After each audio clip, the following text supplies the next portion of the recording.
নমস্কার, আমি জয়া। জয়া রান্নাঘরে আপনাদের সকলকে স্বাগতম।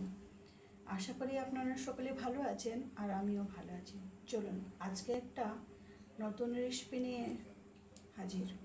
তো নতুন রেসিপিটা কি সেটাই আমি আপনাদের সঙ্গে তুলে ধরছি।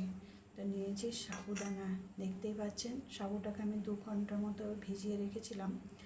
আর প্রচণ্ড গরম পড়েছে, আর সেই গরমের মধ্যে অনেক তেল মশলা না খেয়ে এরকম সাবুদানার পায়েস আপনারা খেতে পারেন।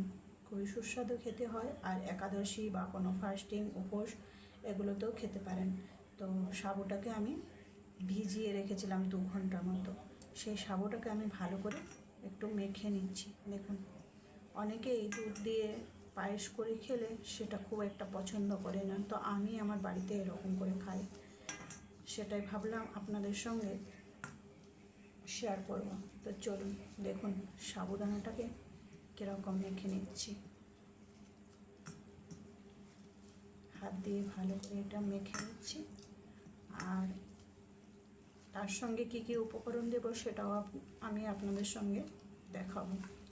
তো ভিডিওটা শেষ পর্যন্ত দেখতে থাকুন, তাহলে সমস্তটাই বুঝতে পারবেন। আর আপনারাও এইভাবে একবার বানিয়ে খেতে পারেন। ফাস্টিংয়ের সময়ও খেতে খুব ভালো, আর পেটেরও ভীষণ উপকার করে সাবুদানা। তো গরমে অনেক সময় পেট খারাপ বা কিছু হয়ে যায়, সেই সময় এরকম খেতে পারেন, কোনো অসুবিধা নেই। দেখুন সাবুদানাটা কত সুন্দর ভালো করে মাখা মাখা হয়ে গেছে। এবার আমি টুকরো করে কেটে রেখেছি পাকা আম, দেখতেই পাচ্ছেন। আম দিয়ে দেব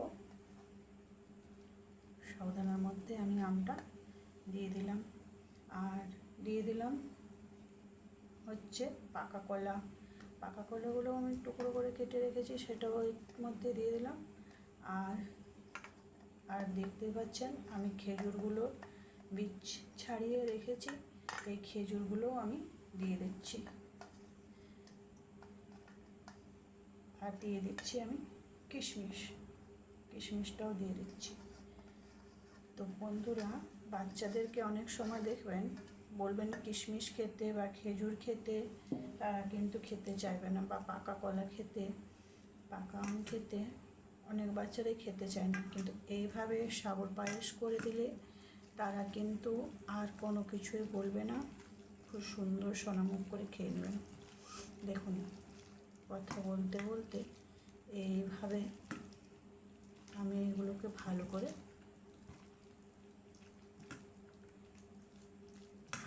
খুব সুন্দর করে মাখিয়ে নিচ্ছি। এই যে এটা যত ভালো করে হাত দিয়ে মাখাবেন তত কিন্তু খেতে সুস্বাদু হয়।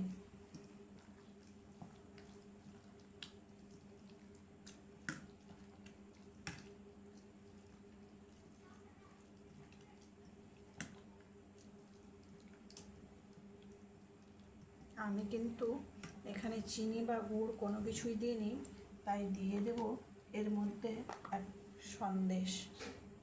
এরকম একটা সন্দেশ মেখে দিয়ে দেব, এতে কিন্তু খেতে আরও বেশি ভালো হয়। একটা নয়, আমি 2টো দিয়ে দিচ্ছি। দেখতে পান, আপনারা যেরকম মিষ্টি খেতে পছন্দ করুন সেইভাবে দিবেন। দেখুন সন্দেশটা আমি ঠিক এইভাবে দিয়ে দিলাম। আবারও ভালো করে হাত দিয়ে মেখে নিলাম।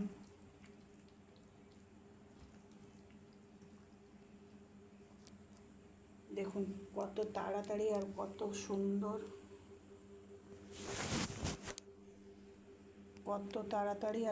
সুন্দরভাবে সাবুর পায়েসটা রেডি হয়ে গেল। দেখুন কত সুস্বাদু হয়েছে, দেখতে যেমন হয়েছে খেতেও কিন্তু সুস্বাদু হয়েছে।